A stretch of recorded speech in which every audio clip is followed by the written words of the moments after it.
सभी दोस्तों और माताओं को मेरा प्रणाम। यदि आप जितिया का व्रत रखने जा रहे हैं तो आपको जितिया के नियमों की जानकारी होना बहुत जरूरी है। जितिया का व्रत बड़े ही नियम पूर्वक किया जाता है। यदि इन नियमों का पालन नहीं किया जाए तो फिर जितिया का व्रत करने से आपको कोई भी फल प्राप्त नहीं होगा। इसीलिए आज के इस वीडियो में हम जितिया व्रत के सारे नियमों और मान्यताओं को जानेंगे, तो अंत तक वीडियो में बने रहें और वीडियो यदि पसंद आए तो इसे जरूर लाइक करें। दोस्तों, जितिया का व्रत 3 दिनों का होता है। जितिया का व्रत छठ व्रत की तरह ही नहाय खाए से शुरू होता है। इसके अगले दिन यानी अष्टमी तिथि को निर्जला उपवास रखा जाता है और नवमी को इसका पारण किया जाता है। तो आइए सबसे पहले जानते हैं कि वर्ष 2024 में जितिया का व्रत कब रखा जाएगा। जितिया व्रत हर साल अश्विन महीने के कृष्ण पक्ष की अष्टमी तिथि को रखा जाता है।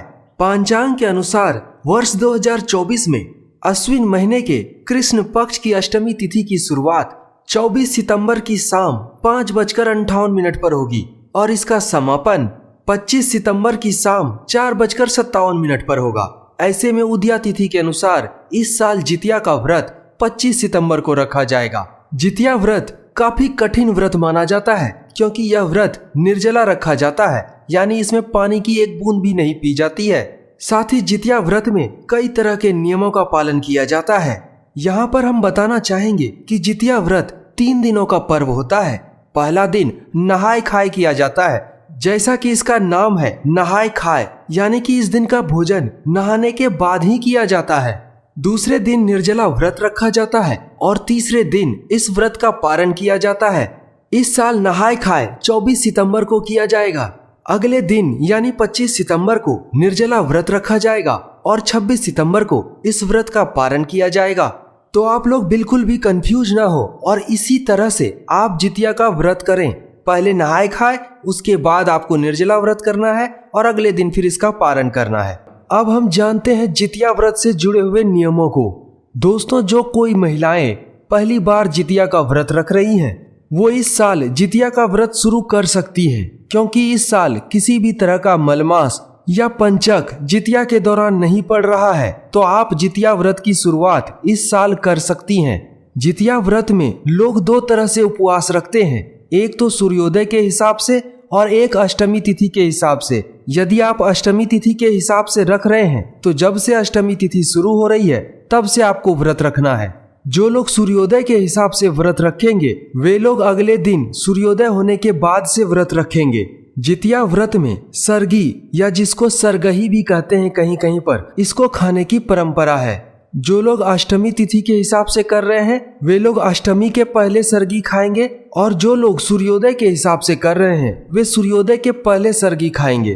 पहली बार जो लोग व्रत कर रहे हैं उन्हें यह व्रत कठिन लग सकता है, इसीलिए सरगी में आप ऐसे चीजों का सेवन करें जिससे कि आपके शरीर को ताकत मिले, जैसे नारियल का पानी, केला, छेना, दही इत्यादि खाकर आप इस व्रत को आसानी के साथ कर पाएंगे। हर व्रत की तरह जितिया व्रत में भी किसी भी प्रकार के तामसिक भोजन, मांस, मछली, प्याज, लहसुन इत्यादि का सेवन नहीं करना होता है। लेकिन कहीं कहीं पर नहाय खाए के दिन मछली खाने की परंपरा है। तो यदि आपके इधर भी ऐसी परंपरा है तो आप नहाय खाए के दिन मछली खा सकते हैं। साथ ही जितिया में नोनी का साग और मरवे की रोटी खाने की भी परंपरा है। तो नहाय खाए के दिन इन सब चीजों का सेवन जरूर करें। अष्टमी तिथि पर निर्जला व्रत रखा जाता है, यानी पानी की एक भी बूंद नहीं पी जाती है। तो आपको ध्यान रखना है कि यदि आप निर्जला व्रत रख रहे हैं तो इसका जरूर पालन करें। जितिया व्रत में भगवान जिमुतवाहन की पूजा में सरसों का तेल और खल्ली चढ़ाया जाता है।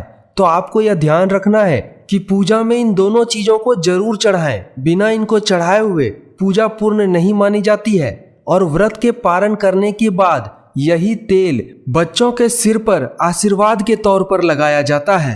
संतान की दीर्घायु और सुखी जीवन के लिए जितिया व्रत के दिन जितिया का लॉकेट पहना जाता है। इस दिन महिलाएं लाल या फिर पीले रंग के धागे में इस लॉकेट को अपने गले में धारण करती हैं। इस लॉकेट में गांठें लगाने की भी परंपरा होती है। जिस महिला को जितने संतान होते हैं उतने ही गांठें इस लॉकेट में लगाया जाता है और अपने गले में धारण किया जाता है। बाद में यदि आपको इसको उतारना है तो किसी शुभ दिन को देखकर इस लॉकेट को उतारें। लॉकेट उतारने के बाद या तो इसे भगवान के चरणों के पास रख दें या फिर किसी बहते हुए जल में इसे प्रवाहित कर दें। जितिया व्रत एक बार शुरू करने के बाद बीच में नहीं छोड़ना चाहिए। एक बार उपवास रखने पर हर साल इस व्रत को रखना अनिवार्य होता है। जितिया व्रत के दौरान व्रती को अपने मन को शांत रखना चाहिए। किसी भी व्यक्ति के लिए अपशब्द या बुरे व्यवहार का प्रयोग नहीं करना चाहिए, ना ही किसी से लड़ाई झगड़ा करना चाहिए। जितिया व्रत में व्रती को इन 3 दिनों के दौरान किसी भी प्रकार का शारीरिक संबंध नहीं बनाना चाहिए।